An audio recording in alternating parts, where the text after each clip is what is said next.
Welcome back to Magic Muggle, a Harry Potter after show. This is your host, Eric Cicada, aka Mr. Honest, back with you for our finale of the book, Prisoner of Azkaban, book 3 out of 7 on this wonderful Harry Potter journey. This book lands so well in these final 2 chapters that I'm going to give you the direct info, a little reaction to it, and we're going to break it down a bit. However, I think if we could just sit in these 2 chapters and appreciate what J.K. Rowling has done with the story, taking a great narrative risk using none other than time travel. I love when a story adds a little bit of time travel when you weren't expecting it. In this case, I was expecting it because I know the story well. However, reading it again, ever since I was a kid, I probably haven't read it. It made the adventure that much more fun. And I'd say there are quite a few little things that I didn't remember, subtleties, and just a lot of well-written dialogue to set up the next book and whatnot. However, we're here to talk about Chapter 21, Hermione's Secret, and Chapter 22, the final chapter I will post again. Let's get started with Hermione's Secret, where we pick up. We come back into the story not with action, but with adults deciding the story for everyone else. Harry wakes up in the hospital wing to voices in the corridor, Fudge and Snape already shaping the narrative. Snape positions himself as the hero of the night.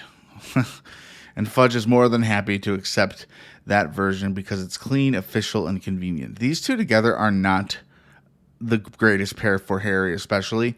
I'd be grinding my teeth so hard hearing how they're going to be giving Sirius, the death treatment, the mentor's kiss. Harry is very groggy, disoriented, missing his glasses, and that detail matters. He's not fully himself yet after what he just went through. Hermione is awake too, silent, terrified, already understanding that whatever happens next depends on timing. What Harry hears is the worst possible outcome, like I was saying. Sirius Black is captured, and the Dementor's kiss is imminent. Let's talk about the failure of authority here, because this is just grossly overlooked, and it would have been wiser to keep Snape not knocked out for the most incredibly important part about Peter Pettigrew. If only Snape could have seen that, we might have just had him on our side. When Harry and Hermione try to explain the truth, Pettigrew, the animagus, the mistake, they aren't heard. Not because the story doesn't make sense, but because the people in power don't want the complicated truth. You could relate that back to a lot of things today. Fudge defaults to comfort and denial. Snape defaults to resentment and control. Just like, come on, listen, Snape. Just listen to them. It really makes you yell at the pages. And of course, Madame Pomfrey unintentionally represents another kind of authority. Care without context. She protects the kids physically, but she can't protect them from what's about to happen. This is the moment where Harry expects Dumbledore to fix everything, and for the first time, he doesn't. I think it's important that we talk about Dumbledore and time as we're moving into this next section. Dumbledore listens. He believes them, but he's honest. There's no proof. Witnesses say Sirius is guilty. Lupin can't help. Snape's version will always be the sound and more convincing version of this story. And then Dumbledore says the most important line in the chapter quietly and deliberately.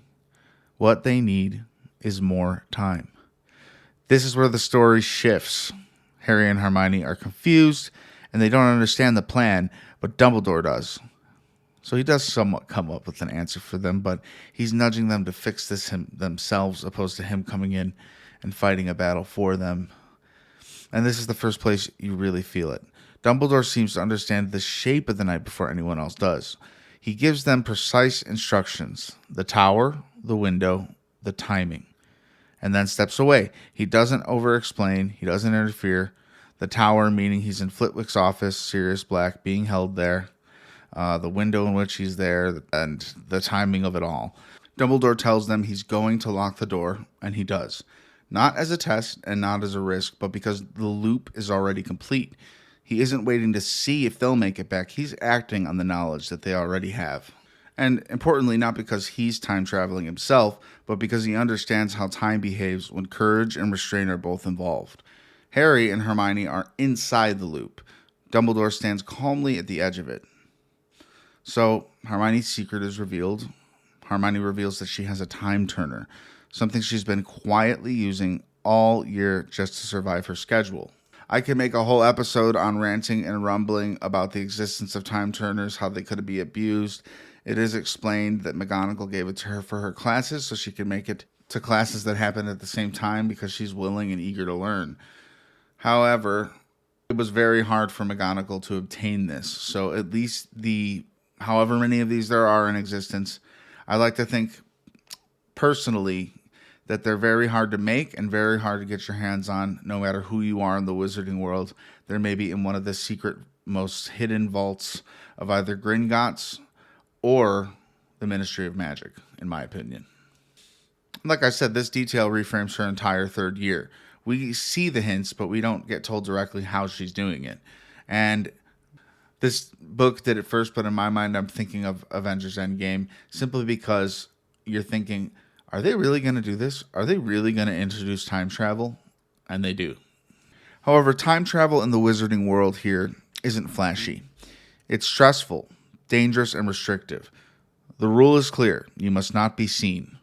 Not because it's dramatic, but because interfering with time destroys people. This isn't about changing outcomes. It's about protecting the outcomes that already happened. And that's slowly revealed beautifully across this chapter. When Harry realizes that they're meant to save Buckbeak first, the story clicks into place. Buckbeak isn't just a rescue, he's the key. The execution scene is all tension and timing. Dumbledore delays, the axe swings, the sound misleads everyone. That Buckbeak was never decapitated. That's the crazy part about this time travel loop, is this already literally happened. They just have to figure out when to act and where, and it all kind of clicks into place in the moments they're meant to. Buckbeak escapes not through violence or rebellion, but through patience, respect, and seconds bought by trust. I love earlier in the chapters, there's rocks being thrown by the other versions of themselves. You don't know what it is in the last chapter, but then all of a sudden you get explained every single little thing. This matters because Buckbeak is not treated like a tool. He resists. He wants to go back to Hagrid. He has loyalty.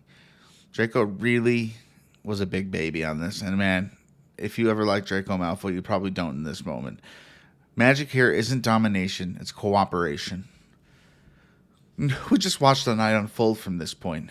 From the edge of the forest, Harry and Hermione watched the rest of the night happen again. Ron chasing Scabbers, Sirius appearing, the Whomping Willow, Lupin running towards his fate, and this is one of the strangest emotional beats in the book. They know what's going to happen, and they still can't interfere. They can't grab Pettigrew, as bad as they want to. This is where the story teaches restraint. Harry wants to act, and Hermione understands why he can't. They aren't here to change the night. They're here to fulfill it. Now let's talk about the Patronus and this core revelation. When Hermione asks why the Dementors didn't get Sirius the first time, Harry remembers the silver figure across the lake. He thought it was his father. And that belief matters because it's what gives him hope. But when the moment comes again and no one appears, Harry understands in an instant and it clicks. He didn't see his father, he saw himself. This is the emotional heart of Prisoner of Azkaban. Harry doesn't inherit rescue, he becomes it. He casts the Patronus because he knows he can, because he already did it. He saw himself do it. And the stag isn't nostalgia, it's identity. Harry doesn't lose his father in this moment. He finds him inside himself. The stag is what his father would be when he transformed himself into an animal. I think it's so special that Harry discovers power this way, and it's such a unique way to realize what you're capable of. When he realizes he was the one who casted that spell in the first place, it gave him this utter confidence to follow through, to without restraint, to think of the happy moment in his mind. And most likely that happy moment was that he's a lot like his father. So this is where the big escape happens. And it's very swift, dark, and in the night. On the cover of the American novels, You see kind of this moment of them, Hermione and Harry, riding Buckbeak. But we don't have Sirius on us, for not to spoil the whole book, but he's riding on this thing with them for a bit. Buckbeak carries Sirius away. Quiet, precise, almost fragile in how narrow the timing is. Sirius doesn't linger, he doesn't explain, he just looks at Harry and recognizes him. Not as a child to protect, but as someone who already understands what it means to stand alone and still choose mercy. And then they're gone. Buckbeak and Sirius Black fly off into the night, their stories redefined and their future unknowing. And that is Hermione's secret. Let's move into the final chapter. Owl Post again. The loop is sealed. Harry and Hermione make it back into the hospital wing seconds before Dumbledore locks the door. The loop closes perfectly. And Snape knows something. He knows something impossible happened. He is very mad, and that makes it worse. He can feel the truth without being able to prove it. A little bit of throwing back what Harry and Hermione were feeling before they went back in time, and how helpless it felt. Dumbledore never lies. He just lets logic trap everyone else, which is what I truly love about Dumbledore. The Dementors are removed. The immediate darkness lifts, but consequences do remain. So the morning after, it's known that Buckbeak is free, but Lupin is still exposed. And this is one of the quiet tragedies of the ending. Doing the right thing doesn't protect you from loss. Lupin resigns, not out of shame, but responsibility. He knows the parents won't trust him, and he understands why. It really bothers me, because it's like he definitely is the best Defense Against the Dark Arts teacher maybe that they ever had and will ever have. Harry goes to see him anyway. Lupin doesn't talk about the bitterness or anything like that. He just talks about pride. Harry learned, he grew, and became capable of magic that requires belief and not anger. Lupin returns two things to Harry: the invisibility cloak and the Marauder's map. Not as a teacher, but as someone passing legacy forward. I am so happy that he gave him the map. I don't know if he uses it again in any of the series, maybe in the books. I don't think so in the movies. Still, Harry is haunted by Pettigrew's escape and by Trelawney's prophecy. Dumbledore reframes everything. The future isn't linear. Saving a life creates bonds. Mercy has consequences we can't always see immediately.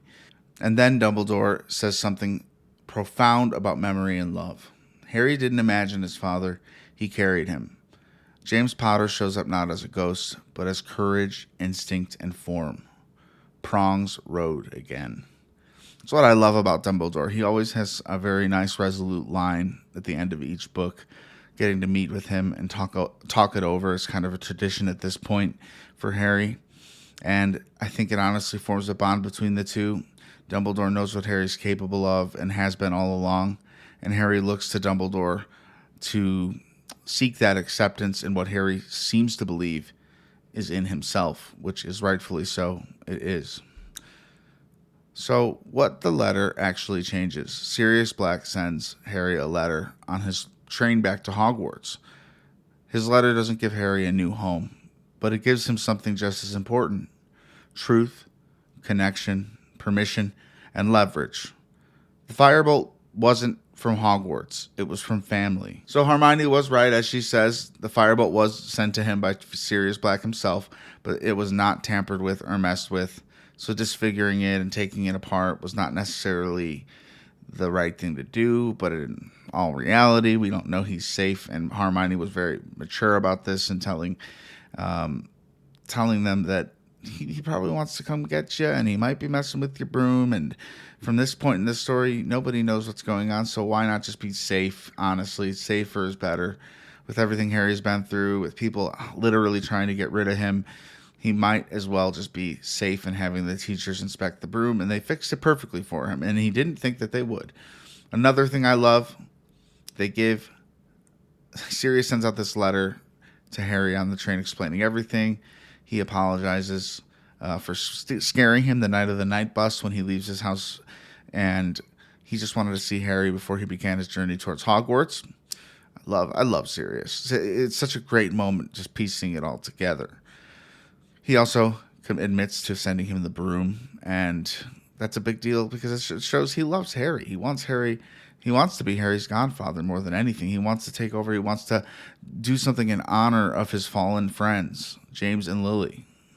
The little owl that delivered this letter, he gives it to Ron. He says, Ron, I know you lost your last pet. Sorry for breaking your leg. I don't think he says that, but he does say, the owl's yours now if you'd like to keep it.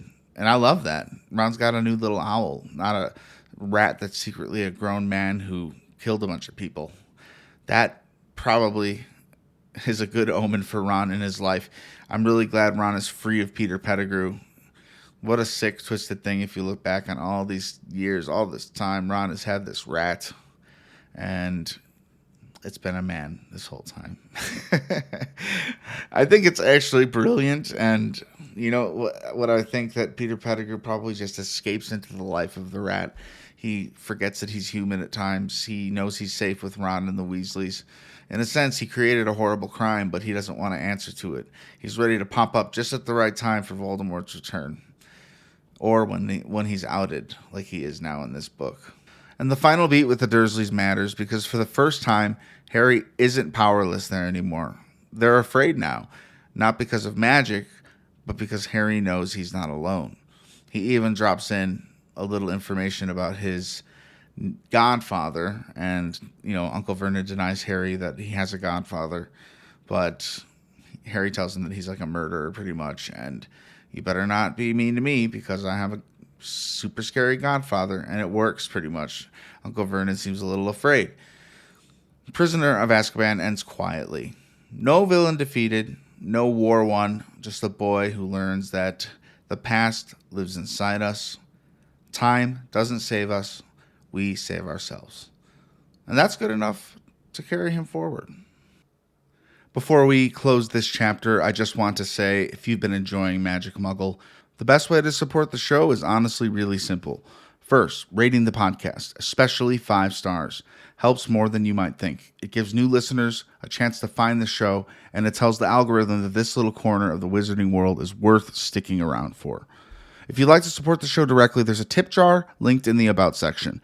No pressure at all, but if this podcast brings you comfort, insight, or a little bit of magic, that's a great way to help keep the lights on and the episodes coming. We're also thinking about the future of the community. I genuinely would love your thoughts on this. Would you be more interested in a Magic Muggle / Marvel Maniac Discord where we can all hang out and talk fandom together? Or would you prefer everything live under a shared Patreon, which we already have for Marvel? We joined forces with it. That would be with bonus minisodes and some behind-the-scenes stuff. If you've got an opinion, you can email us at magicmugglepod@gmail.com. I read those, and I really value the feedback.